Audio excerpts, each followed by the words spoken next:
In the summer of 1814, a sequence of events unfolded that would culminate in a dramatic turning point in American history, the burning of the White House.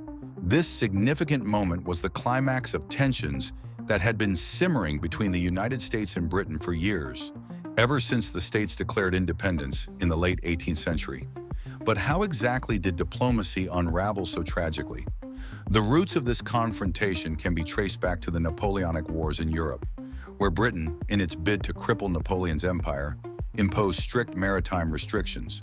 These restrictions embittered the United States, whose merchants found themselves caught in a crossfire of trade blockades and impressment of American sailors into the Royal Navy, a practice deemed an affront to American sovereignty. In diplomacy, peace hangs by a thread woven by dialogue and compromise. But in the early 19th century, those threads were fraying.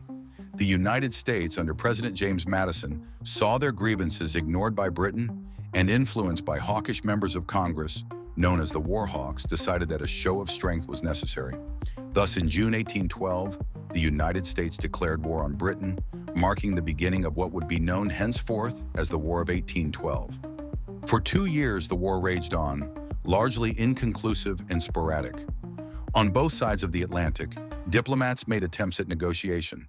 However, efforts were increasingly undermined by poor communication, long-standing mistrust, and divergent strategic interests. In the early months of 1814, the British, with victory over Napoleon in sight, refocused their military might on the American conflict. A campaign was unleashed on Washington, D.C., part of a larger strategy to force American concessions. With scant defense, British forces marched into the capital on August 24, 1814. One cannot overstate the symbolic devastation that ensued. Major General Robert Ross, leading British troops, set fire to the Capitol and the President's house, the precursor to what we now call the White House. The blaze illuminated not just the night sky, but also the stark failure of diplomacy, highlighting the fragmentation and breakdown of peace negotiations.